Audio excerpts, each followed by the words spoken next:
Hogan 24 Media ka dhigo wehelkaaga. Wuxuu ahaa nin aad u safar badan, ahaana nin Carab ah. Wuxuu ku takhasusay cilmiga juqraafiga iyo cilmiga daawada.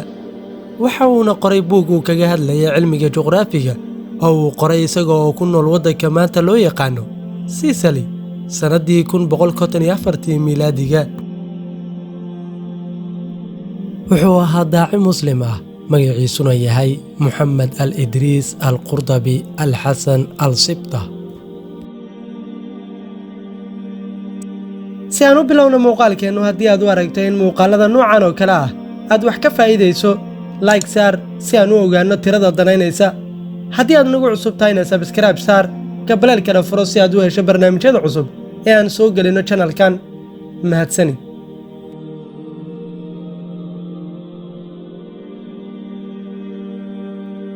al-Idris waxa uu ahaa nin dhulmareen ah oo ay u dheereed maskax sidii robotka u shaqaysa. waxa uuna si fiican u kala yaqiinay dhulalkii uu maray.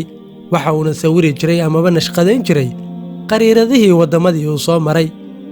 wuxuuna ku noolaa Sicily xilligii uu xilka hayay boqorkii Rogerkii labaad sanadkii 1139.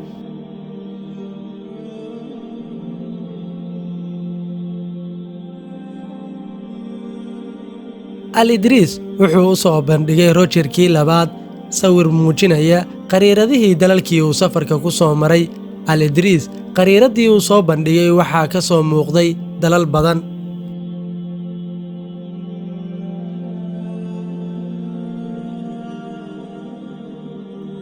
wuxuuna si gaar ah u kala qeexay meelaha ay webiyadu maraan, dhulka ay baddu marto iyo kuwa ay buuraha ka taagan yihiin. waxaana sii dheereed dhulka hawdka iyo daaqa ah.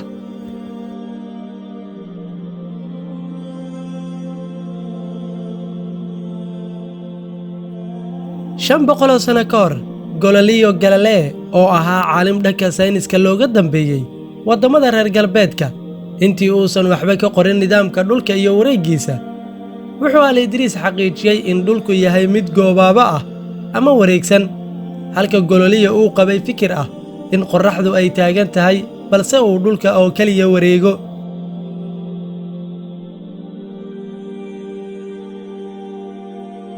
haddaba Muhammad al-Idris waxa uu ahaa ninkii ugu horreeyey ee sawray ama nashqadeeyey qaaradaha adduunka.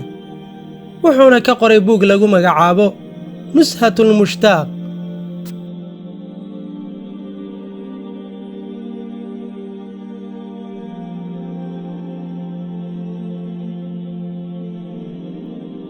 waddamadii uu safarka ku kala bixiyey waxaa ka mid ahaa Ingiriiska, Faransiiska, Sicily oo Talyaaniga darisla ah, Burtuqiiska, Hungary iyo waddamo badan oo waqooyiga Afrika ah. sidoo kale waxa uu safar ku tegey waddamo badan oo aanan halkan ku soo koobi karin.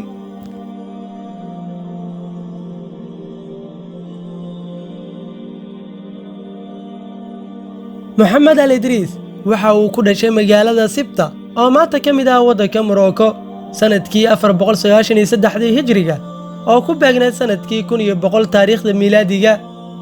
wuxuuna geeriyooday sanadkii 559 hijriga oo iyaduna ku beegneed 1166 taariikhda miilaadiga.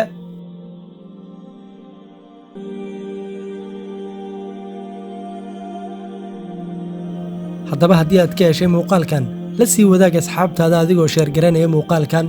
hana hilmaamin inaad subscribe saartid gabaleelkana furatid si aad u heshid barnaamijyada cusub aan soo gelinno. mahadsanid.